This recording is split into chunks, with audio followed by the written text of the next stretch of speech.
Basic maintenance na dapat alam mo sa Honda Click. Yo, what's up mga ka-owners? For today's video ay pag-uusapan natin kung ano-ano nga ba ang mga basic maintenance na kailangan nating malaman sa ating Honda Click. Pero bago yan, intro muna tayo. So yon mga ka-owners, pag-usapan natin kung ano-ano nga ba ang mga basic maintenance na kailangan natin tandaan at gawin pagdating sa ating mga Honda Click. Ito ay madali lang gawin at hindi nyo kailangan pang pumunta sa kasa o sa mekaniko para ipagawa ito. Unang-una sa lahat ay ang ating pag-change oil.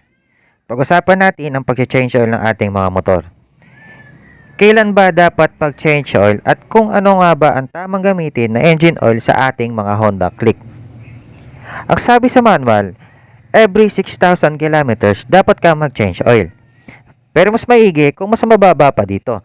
At least 1,500 kilometers up to 3,000 kilometers, lalo na kung araw-araw kang bumibiyahe para iwas aberya sa ating pagmamaneho. Pero kapag bago ang ating motor, sa first 500 kilometers, kailangan mo na i-first change oil. Dahil may mga natirang mga carbon pa sa loob ng ating makina at para sure tayo na malinis ang loob ng ating makina. Ang tamang engine oil na dapat po natin gamitin ay 40 scooter oil, fully synthetic, SL10W30MB. Ito po ay nakalagay sa ating mga manual. Ito po ay kailangan isaalang-alang sapagkat napaka-importante na maintain natin na malinis at bago ang ating langis. Dahil malaking factor na masira ang ating makina kapag napabayaan at naigaan ito ng langis. Ang ikalawa naman ay ang pagpapalit ng gear oil.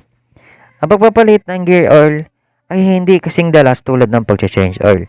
Ang sabi sa manual, 1 year kailangan palitan. Pero mas maganda kung every pangalawang change oil nyo ay isasabay nyo ang pagpapalit ng gear oil.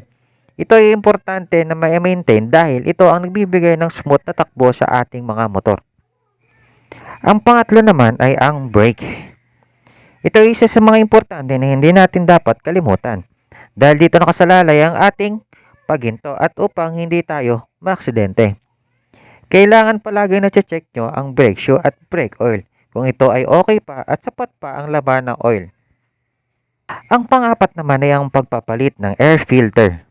Ang pagpapalit ng air filter ay napaka-importante at kailangan natin tandaan dahil ito ang sumasala ng dumi at alikabok sa hangin na napapasok sa ating makina. Napaka-importante na chine-check nyo kung okay pa ba at malinis pa ba ang ating mga filter every 10,000 kilometers. Dahil kapag ito ay sobrang dumi, ay may tendency na makapasok ito sa loob ng ating throttle body at mag-cause ito ng pagkabara. Ang panglima naman ay ang ating CVT or tinatawag nilang panggilid. Kailangan panatilihin nating malinis ang ating mga panggilid dahil ito ang nagsisilbi nating kadena at gear na nagpapaandar sa ating mga motor. Kailangan ipalinis ito at least 6 months to 10 months at depende pa rin ito kung araw-araw kayong bumabiyahe. Ang hindi paglilinis ng ating mga panggilid ay nagkakos ng pagdadragging o matinding pagbabibrate ng ating mga motor na main issue ng ating mga Honda Click.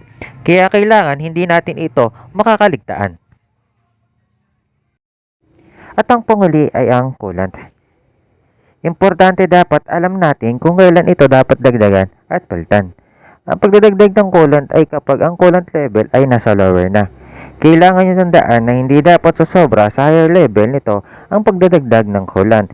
Kailangan i-drain at palitan ng bagong coolant ang radiator at least 1 year o depende na rin sa layo ng tinatakbo ng motor mo. Dahil ito ang magpapalamig ng ating makina at may iwasan ang pag-overheat ng ating makina kapag kayo ay bumabiyahe ng malayo. So yun mga ka-owners, sana may natutunan kayo sa topic natin ngayon at kung di ka pa nakasubscribe, subscribe na and don't forget to click the notification bell para ma-update kayo sa mga bago ko pang i-upload na video.